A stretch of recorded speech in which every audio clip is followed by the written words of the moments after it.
Alright, good morning, day 2. Dad, oh, I didn't mean to hit that. So we're getting started. We're going to be heading to Boise, Idaho. Today is Thursday. The 8th. And we're heading to Boise, Idaho. And it's about 190 miles. So it'll be about 3 hours, 3.5 hours it says. So we'll let you see some of the scenery as we go along. The streets feel alive. We're mixed with life. Goes down, blown down, and life shines back. Going fast, such a blast on a train, on a boat, on a plane, so good to feel the rush again. Alrighty, so we got some snow going on up here. But we just hit the summit, so we should be going back down in a little bit. Show us where we're at, Mom, on the map. We are right here, Blue Mountain Summit. Although there's a bit of a discrepancy between this elevation and what was posted on the road. So What did the road say? I thought it said 4,100, but this one says 5,100. So I don't think we actually hit the summit. It just says Blue Summit. Well, it says Summit Road right there. Maybe I lied, we haven't hit the summit yet, but we're almost there, trekking our way up. And there's some pretty big snowflakes. Jerry's handling it like a champ. Jerry, oh yeah, by the way. Morella, would you care to introduce our RV?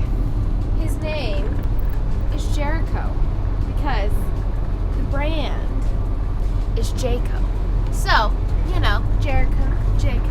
And, you know, Jericho took God to bring it down. So, hopefully that's what happens here. We're hoping that these walls of Jericho will hold throughout this road trip. So, yes, this is Jericho, the RV. Our other RV was Tia, the Tioga Arrow. So, actually, let's talk about SantiOnTheGo. Alrighty, y'all, so we missed the state sign because we're terrible at that, apparently, on this trip. But we are now in Idaho, and we have since long passed all of the mountains and the snow and the well, I mean, there's some valleys here, but look, it's just straight. That's all it is. There's windmills. Lots of windmills, right, Dad? Lots of windmills. Hello there. How are you doing? We are doing just great. Do you know where we are? Enjoying the sunshine. Yeah, I know. It is actually really nice weather, isn't it? We passed Eden, Idaho. Eden, Idaho. And we're going towards Twin Falls. Twin Falls. Hey, look, guys, there's a bridge. That's like the first kind of thing that we've seen in a while. It's a bridge. We've got a great driver here, though. He's the bestest. We got the amazing RV Uber driver. He's for hire once he comes back from this trip, right, Dad? Sure. The fee is $100,000, but he'll do it. He'll do it. We do it for free. No, you won't. Don't be shy, put some more.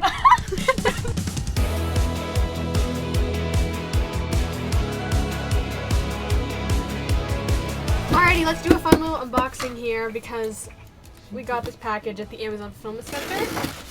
Woo. Here we go. There's more plastic. I'm sorry about all the plastic. I know that the turtles don't like it. So what we have here is a camera cube. But this is going to be great because I don't want to have to keep all of my camera lenses inside of my backpack all the time. Because this is my current camera backpack. And as you can see, it has a compartment in the back for all of my lenses. But when all of my lenses are in this bag, it literally weighs 30 pounds. I kid you not. Okay, fine. Maybe it's more like 20 pounds.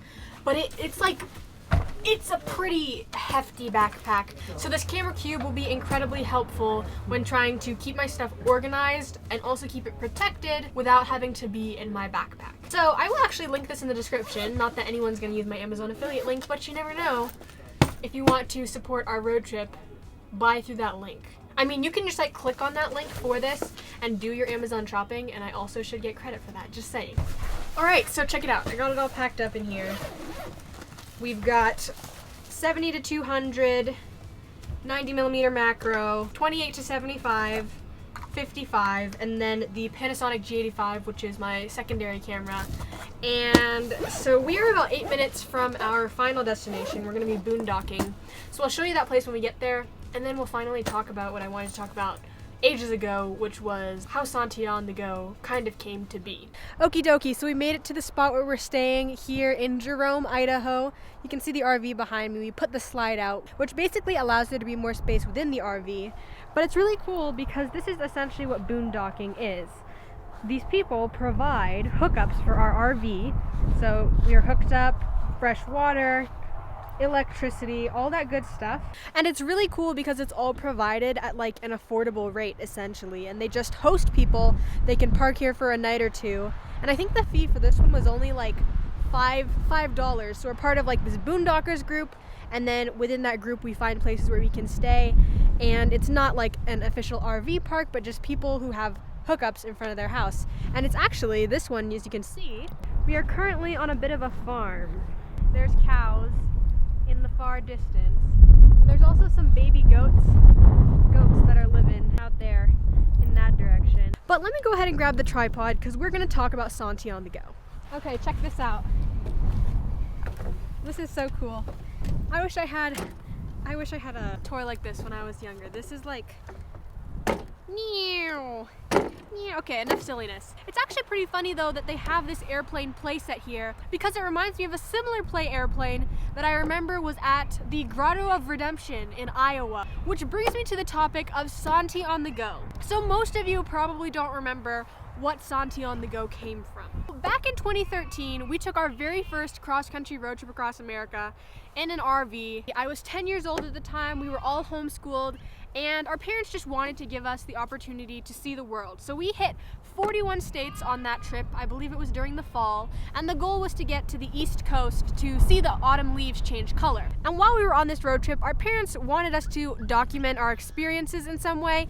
Now obviously we were not gonna do videos, and we weren't that great at taking pictures, so they told us that we would start a blog. So we got a domain name, SantiOnTheGo.com, and about every week or so, or something like that, me and my two sisters would write blog posts about the different places we had been, kind of just updating everybody about where we were on the road. And so that is where SantiOnTheGo came from. It's kind of a play on words because obviously our last name, there's a animal baaing at me. I think there's some baby goats. Anyway, SantiOnTheGo is kind of a play on words because obviously last name Santiago, and we are on the go, as in traveling. So that's where the name came from. That's kind of the story, and I'm just glad we're out here doing it again. I believe that dinner is almost ready, so I have to head back inside. But thank you guys for joining me today. If you enjoyed it, hit the thumbs up, and I will see you guys tomorrow. Bye!